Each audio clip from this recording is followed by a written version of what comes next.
Let's talk about the March 2023 numbers. We are seeing a trend. We were on the down market.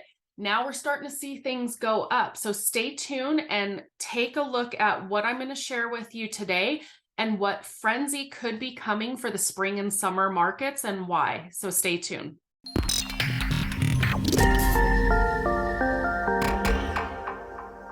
Okay, so let's jump right into the numbers for March of 2023. And I'm going to show the graphs. If you're familiar with my channel, you've seen me do this before, but today's going to be shorter. It's going to be a different graph here in a second because, like I said, it's going to give you an idea of what could be coming in the Salt Lake market. So let me pull this up here. Okay, so let's take a look at our March 2023 numbers. And this is what has been reported. You know, we're only not quite a week into April, so there could be some stuff coming. But we sold 3,136 units in the state of Utah, according to Utah Real Estate, what has been reported to utahrealestate.com. And take a look here. Our average list price was just over 622,000. Our average sold was just over 585,000, which means our list to sold price was about 94%. And then take a look here. Our days on market is dropping from where it has been all year. So January, we were at 65 days.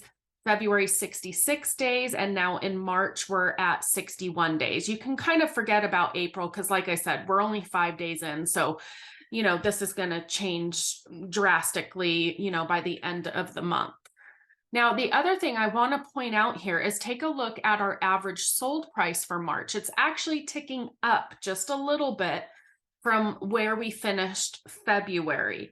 And that kind of goes into what I want to talk about, which is our inventory that we are seeing here in Utah. Okay, so let's take a look at the home sales per quarter graph. And I'm only pulling up the average per quarter, first quarter only. And I'm dating it back to 2006 when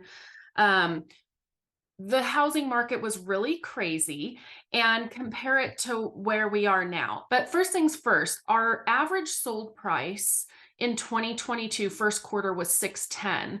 Now we're down to 582. So we are seeing that tick down in sales prices, which is good if you are a buyer in this market. You can start to kind of see some of the relief of the home sales prices. Okay, so take a look at this. This green line is the number of homes listed. This dark blue black line is the number of homes sold for the first quarter. So you can see here for 2023, there's only about a 2,500 unit difference between how many homes we listed and how many homes we sold.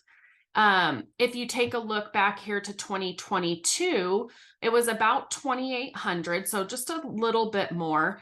And then the first quarter of 2020, we were actually about 4,700 difference, which, as we know, 2020, the beginning, you know, that was when COVID was hitting. We weren't sure what was happening in the world.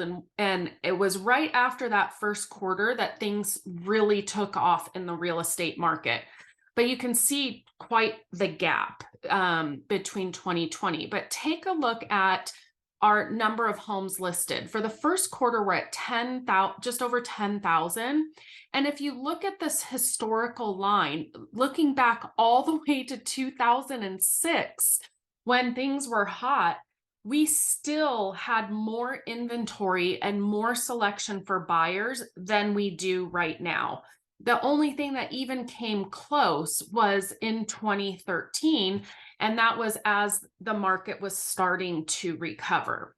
So this is, like I was saying before, this could be because people are holding on to their houses because they have those low interest rates and they do not want to sell and get rid of that interest rate unless they absolutely have to. But it does say something and pose the question, at least for people, is this what we're in store for spring and summer? Because if that's the case, can you imagine what the spring and summer market frenzy of buyer shopping is going to be? And the reason I bring this up is because, I said a while back, about the end of January, we started seeing some houses with multiple offers. By February, I was seeing homes that were sitting on the market for long periods of time. They started moving and being sold.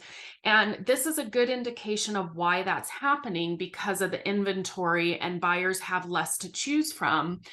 But then I also today was talking to one of my mastermind real estate agents that I network with out in Phoenix. And she was telling me that they are starting to see the same thing now in Phoenix.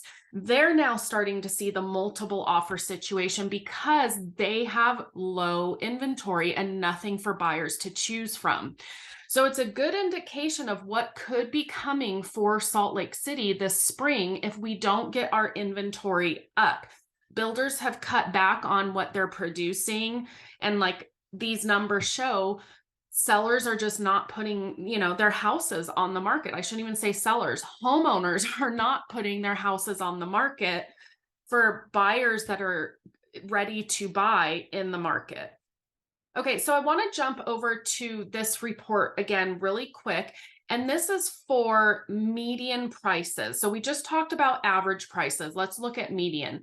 So you can see here in March of 2023, our median sold price was $479,000. And in January and February, it was lower than that. December was very close. November was very close. So we're kind of doing that roller coaster where the peak of our sales price was in May of 2022. You can see here 540. And so it's been going down since then. But then now we're getting into that spring market and it's starting to go back up from what we're seeing in March compared to January and February. So I hope you enjoyed the video today and found it insightful. If you haven't already, make sure you subscribe to my YouTube channel and click the bell. That way you're alerted each week when I drop a new video. If you have any real estate related questions or needs, reach out to me. I am always here to help. But as always, make it a great day.